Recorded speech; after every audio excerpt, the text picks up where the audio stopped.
So how did you guys meet? High school? High school initially. We've known each other since high school. We worked together at Bay State. Yeah. And then I was in some dark stuff and seeing her was like, hey, okay, what's up? Oh, that's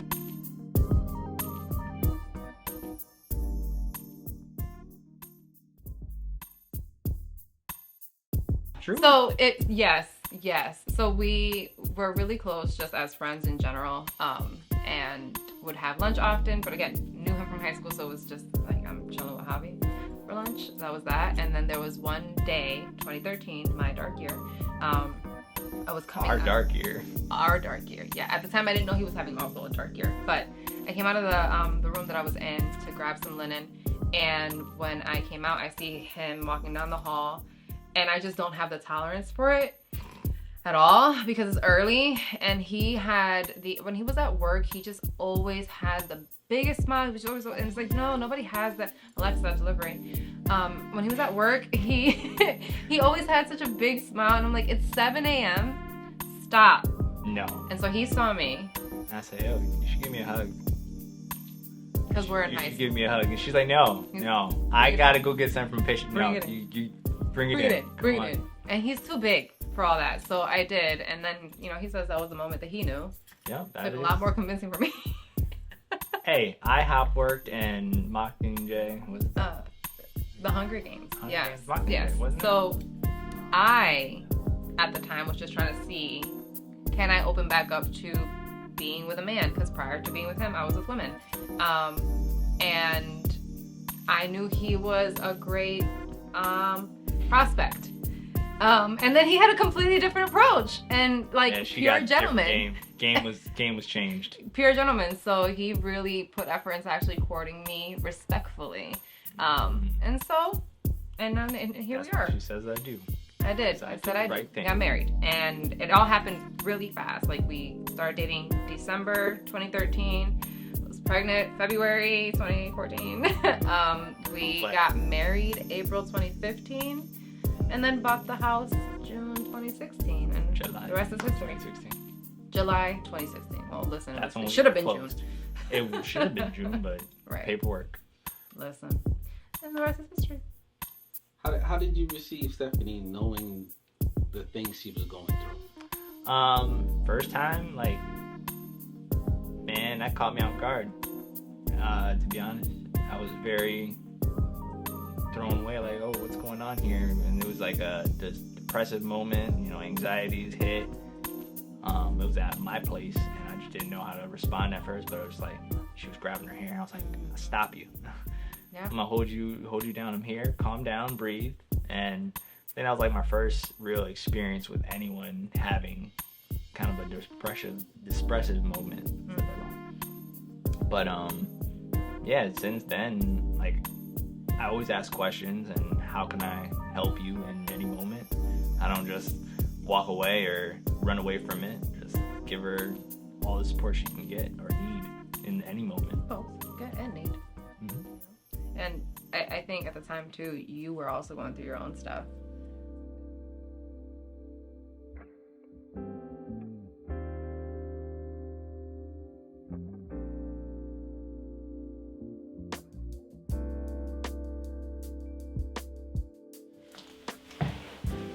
What keeps you grounded and keeps you pushing forward every day? Keeps me grounded and pushing forward every day. So grounded, I would have to say my faith. God definitely keeps me grounded because you rest in Him. And that has been newly found because that wasn't always there. God was, but not my relationship. And then moving forward every day, my family, my kids, giving my daughter someone to really practically look up to, not just seeing me and seeing me doing the things and not the real feelings behind things, as opposed to see everything, open conversation. And that is kind of just what keeps me going every single day. My babies. Tell me, who was the person that sits before me today?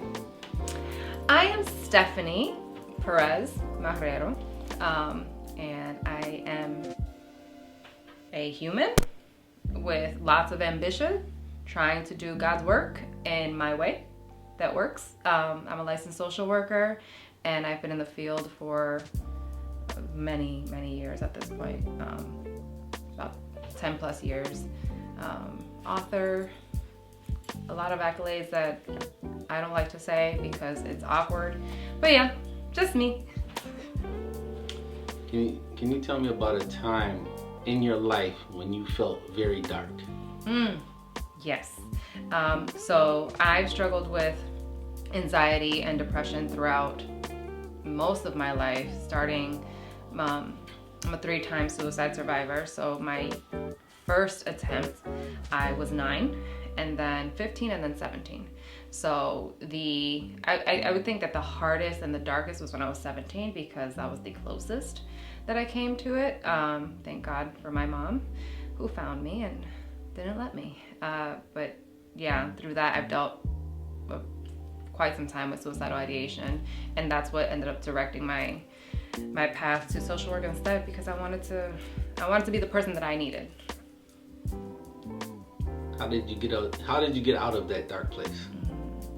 Well, I didn't for a long time. It was in 2013 that I ended up at one of my lowest points, and I had just done a retreat. It's called Juan 23. It's a Catholic, well, it's not a Catholic retreat, but it's through my Catholic church. Anybody can go. You don't gotta be Catholic, you don't gotta be religious. But it's a very personal, private retreat. And so I did that. My mom had done it, and you can't talk about it, so she just says, I think that you should try it, I think you should check it out, and I did. And when I came back, I was different.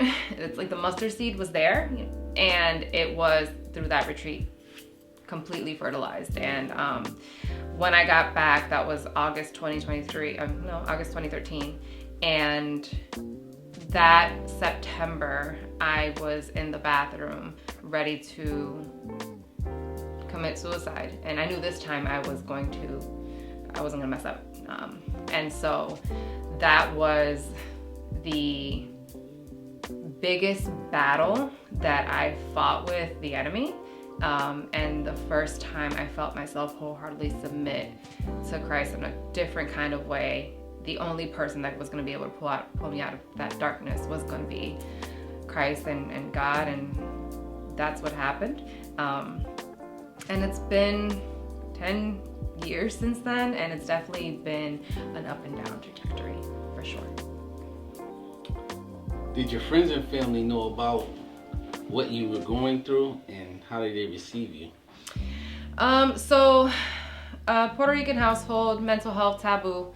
Right, so I was in therapy at 15 after my second suicide attempt because the school mandated it. Pets, gotta love them. So yeah, I was in therapy at 15 in school following a seizure I had because of my suicide attempt. I had a seizure the next day, and so they assigned me therapy. And taboo, like I said, so it was something that my mom knew that was supposed to help me, and she was open to, but we were very private. Like it was about just for me, and not a big thing that was necessarily welcomed right away. It definitely became more normalized, I think, through me coming into the field.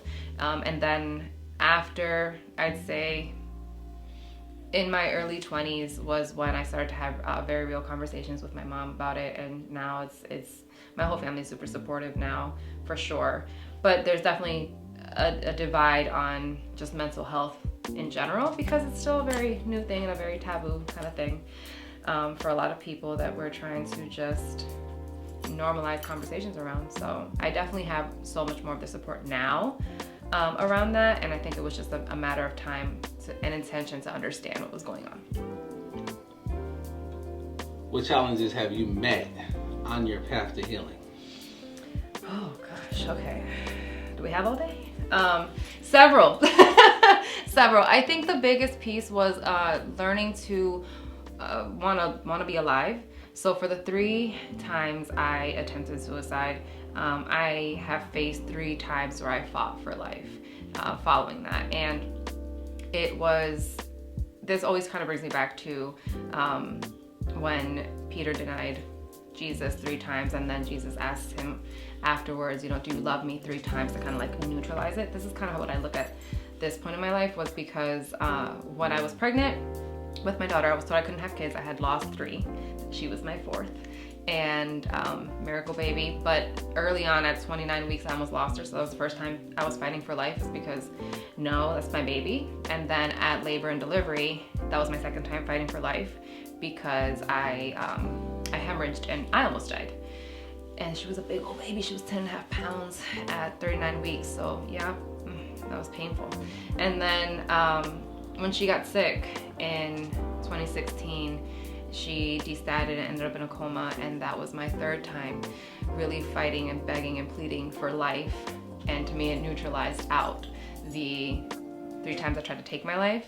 And then at the end of last year, right at the tail end of 2022, we, after 3 years, all ended up catching COVID, including my daughter, which just posed a different kind of challenge.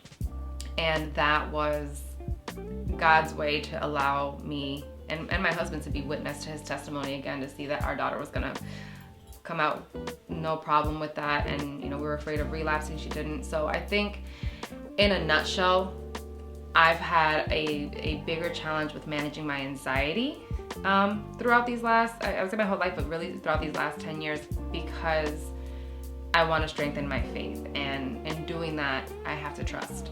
So being able to kind of step back from situations and not be a massive control freak that wants things their way, and just letting God do what he's gonna do and trust the process, is definitely one of my biggest challenges, that I think will always be to an extent, but I'm getting better.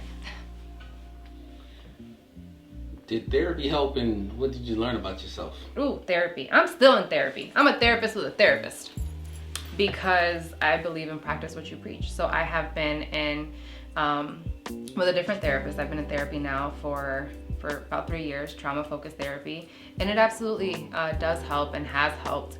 Even growing up, the therapist that I had, I adored, and he's a kind of a very pivotal role in my life, just kind of paternally also, as just a male figure in my life. And now, absolutely, because even as a provider in the field, I don't know everything, 1, and 2, it helps to kind of have another soundboard and someone to give you a different lens and a different perspective, because we're so in the thick of it a lot of the times when we're going through our stuff, that allowing a neutral person to step outside of that and see the whole picture and kind of guide you through those emotions so that you can be coherent enough to see the whole picture is really, really helpful. So I think it definitely has allowed me to practice those skills more efficiently, for sure. How do you keep yourself from going back to that place? God. Because I mean, dealing with suicidal ideations is something that I've dealt with my whole life. And I have I've struggled with a certain level of impulsivity through that, impulsive tendencies. And my good friend had prayed with me one day, and I was having a really bad kind of panic attack, and she said to me, you got to interrupt the weariness with worship. And so when I am struggling, I just have to get down and pray, and just give it to God, because it doesn't make sense to me, but he's got that all figured out. How has that experience changed your perception of mental illness? Yeah, that's a good question. That's a really good question. I think that depends, right? So my perception and my personal opinion on mental health is based around my personal belief systems. But if I'm supporting someone and working with somebody that does not align with my belief systems, which I do and I have, and I'm fine with that, then my perspective on mental health has to be tapered specifically to them. So I think for me, I need that higher power. I need to know that that's my covering and that I'm protected under that. And that helps me gain a little bit more coherency to maintain the right steps, and really helping myself and recognizing my body when it's giving me warning signs to say, rest, you're doing too much.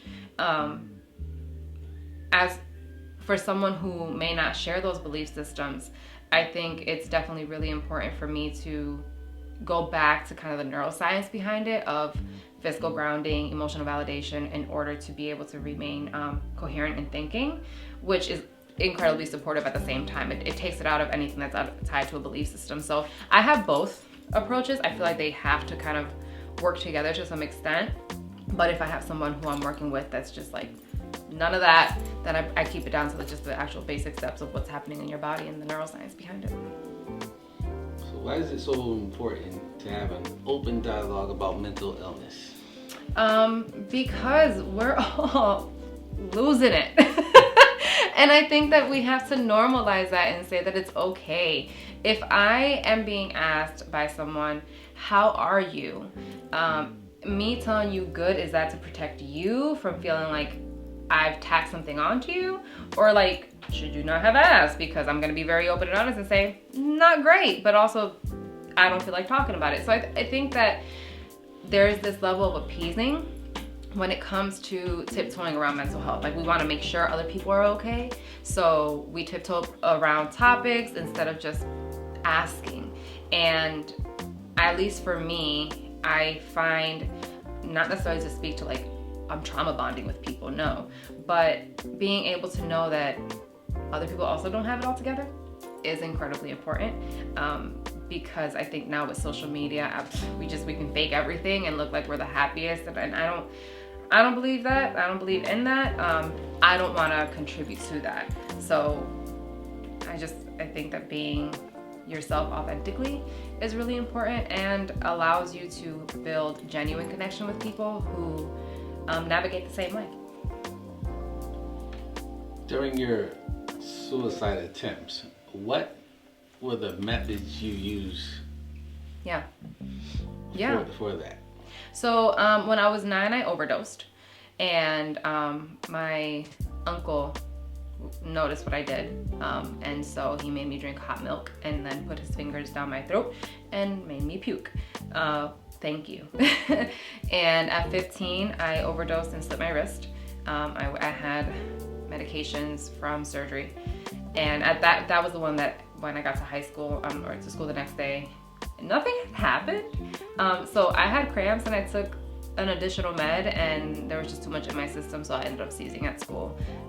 And in the ER, they told me I shouldn't have been alive. They didn't know how I was alive, by the grace of God. And then at 17, I filled the tub, OD'd, and slit my wrist, and got significantly sick after that, like immediately after. Managed to get myself out of the tub, but then within a day or so, just my mom came into my room and she said it smelled like somebody was decomposing in there with how drastic I was. And it was my senior year, so having to go back to school after like a week and a half of missing school made it really, really, really awkward.